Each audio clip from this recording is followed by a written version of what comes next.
Okie doke. So setup, as we were talking about there, with this club, I think you just got a little bit too close. You can just see there with your arms on the left-hand side. Yeah, how you just sort of all tucked up and crunched up, and there's just no space at all.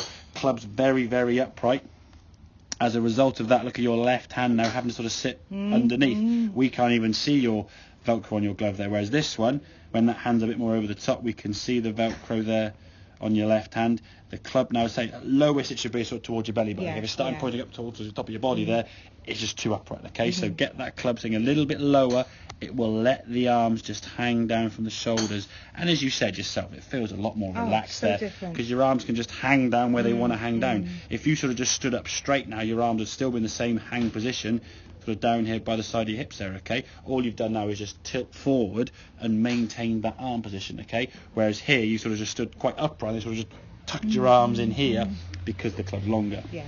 This is why I think we're going to need to get you, before you got used to the 8-iron length, that distance from the golf ball was kind of that, and you got used to it. Now we're going to get a bit further back from the golf ball. It's still the same distance from the club, but with the club being that much longer, we've got to stand further back slightly and let that club, so the clubs get longer, they actually get flatter in terms of the angle. So if you were going to set up, I will try and draw a little mini stick person here, okay?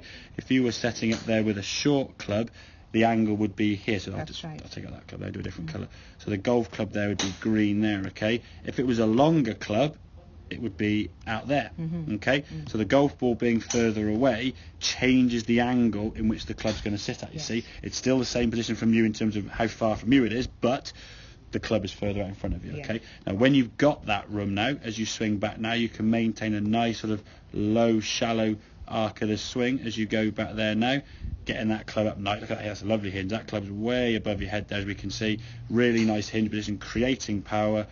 Back to the golf ball. I mean, that's a phenomenal strike there. That's right in the middle of the golf club there, and then right the way through.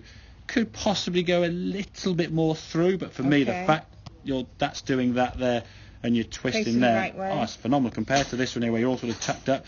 Backswing wasn't too bad in this case from memory, okay? It actually wasn't too bad there. A little bit shorter, but bit of a stop there with that. I haven't really twisted through that, and because it's all just sort of trying to swipe your arms out of the way. You can see the difference. Well, look at the movement there now. That's not moved anywhere near as much as that foot there, okay? Your hips sort of back here, where your hips a bit further forward there, okay? You just turned your body fuller to target. We need to try and get that club just to sit a bit more over the left shoulder there if we can. Don't overthink that. That'll kind of just happen. I think once you start feeling a bit more relaxed with this club, and when you first had a go, it's like, of course, a long club, but what's it going to do? Once you start seeing yourself in 100 plus yards there, Rose, you can just be like, give it a smack and get it going. And like I say, if you can hit 100 yards with the swing length that you've got, if that swing length increases incrementally each side a little bit, just more yards you're going to gain, because the longer that swing gets, the further the shot goes. As we said on Tuesday, when you do small swings, if you swing from there to there or there to there, it'll be a smaller shot, because that's what your golf swing is around your body, that sort of U shape or circle. You swing back there and you swing through to there. If your swing went there and went through to here, it would be a lot shorter shot. That's one of the skills that we've discussed that you try to obviously have to get used to learn how far to hit it. At the moment, as we said, level 1 is hit the golf ball. Level 2 is get the ball up in the air. Level 3, hit it as far as you can. Hit it as straight as you can, level 4, and then learn how far it has to go, level 5. And that's kind of when you're on the golf course and playing fully. That's right. At the moment, you're hitting your 8-iron about 60, 70 yards and your driver over 100, which is brilliant. I mean, I got to say, it is phenomenal. To get that far at that early stage in your golfing career is great. So you can do that, because that's course ready. That's get on the golf course. You can get on the golf course and you'll be hitting the ball further than a lot of our lady members already playing. We've been playing for 25, 30 years. And that's not me just saying that just to try and be... That is genuine, God's honest truth. I do a lot of the ladies coaching through the winter with the members. We have like a members group, as a new to golf, their own group. We have a little ladies members group. And they come and you get some ladies hitting the ball 120, 125 with their driver. Now, they'll do that every single time. You're still in the stage, you might get the odd one, you duff it to the side there.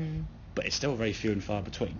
So you're on the golf course. If you hit 120 yards with the first shot, and then 80 yards with your next shot, and then 80 yards again, that's 300 yards nearly. Well, the first hole on the button is 300 yards. You're on for 3 shots. So suddenly now, when you saw that tee back, where's that flag? Oh my word, it's miles away. 3 shots worth. 2 putts, you're making 5. 3 putts, you're making 6, which is a phenomenal score. But it's funny, because what are we now, Tuesday? When I hit that one ball onto the green, I knew from how I was hitting it that it was going to be good. Yeah, exactly. And again, a good strike, it's going to go. You're going to get the, and you do create a lot of club head speed very naturally, which is going to be a benefit to you because you'll hit the ball a lot further than most people with the swing length you have. So you can swing within yourself nicely, but still create that club head speed and get a good shot. And if you can get on the green then on par 4s in 3 and 4, and therefore on the par 3s in 1, if your putting and chipping is reasonable and you can take 2 and 3 shots around the green, you're breaking 100, which is ridiculously good. I mean, when you first start, 100's the benchmark. It takes guys 3 or 4 years to break 100 sometimes. So if you can do that in the first year or so of playing golf, credit to yourself. So, but yeah, distance from the ball, a little bit further to be said with this driver.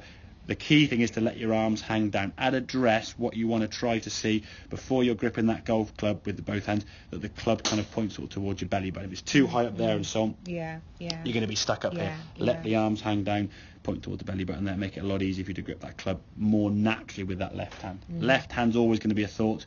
With this club specifically, it's just the angle of the club is the thought. And then swing-wise, the same. So. Is that a marker? Yeah, that's just put the golf. So I've been lined up with that. Line up with that, and that's basically where the sweet spot would be. Okay, makes sense. Right. Yeah. Excellent. Good.